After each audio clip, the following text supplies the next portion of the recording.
Rob Fithall from St Arnaud, just farming 7 k's out of St Arnaud. We do cereals, beans, we've got livestock, and also run a piggery operation.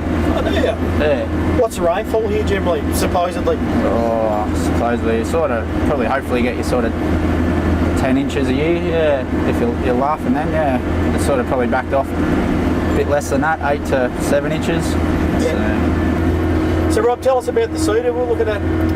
Yeah, we got the 40-foot Horsch, 10-inch spacings on it. We got the colders on the front.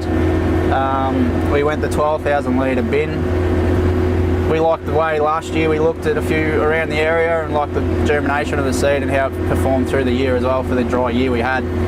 I liked it because I'm being a mechanic. I don't like springs. It's got the rubber bushes as the tines on the RHS that lifts the tines up and down.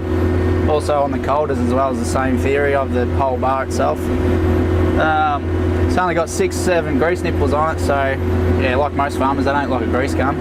So everything's simple on it. We used to have a tine machine, and you just springs, tines, bolts, always breaking, and yeah, that clattering noise and breaking pipes all the time. But this machine seems really simple, so it's really great. So the only hardest part is probably calibrating it through the computer. But once you get your head around that, it's beautiful. It's spot on with the calibration of the seed rate.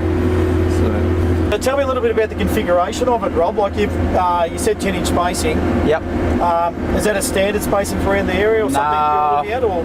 There's 12-inch as well, but we come out of a Gason 7-inch machine, so we sort of wanted to do the hay, move into the hay more as well, so we sort of went less tine space, the smallest we could go, but Horsch only do 10 to 12, so that was our sort of option. So we wanted just to go that couple more tines, a bit more narrow, so we sort of try not to double sow or go over for when we do the hay jobs.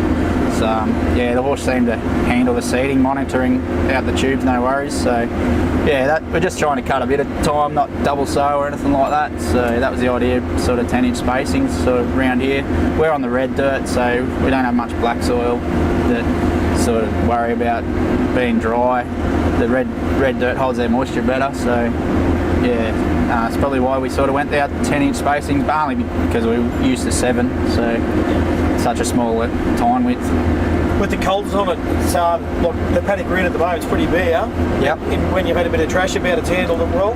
Well, yeah, we've only done our vetches and beans stubble so far, and after a dry year, I suppose we haven't had the bulk straw, but we do cut low with a header and bale most of our stubble, so, but we sort of went the colders because of bad hogweed problem. We have wire weed, whatever some people call it, so yeah, that was what we sort of like. I like the colders with also less clods, so less clods, less moisture absorption to the clods, so that's what I was sort of hoping with the colders. We can fine up the dirt better and yeah, try and harvest more moisture.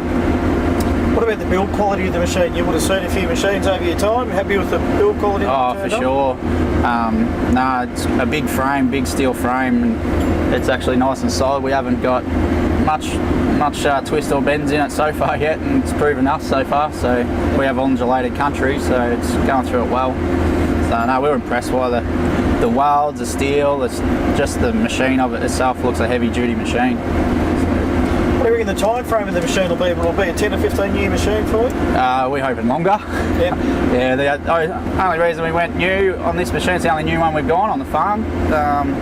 Thinking it's going to be a good outlay investment really. Hopefully it'll last us good to 15-20 years before we want to change it over. So no, the wheel bearings and stuff like that on the colders, the press wheels and stuff like that, they're all oil filled. They all look superb and looks like they'll last the job well.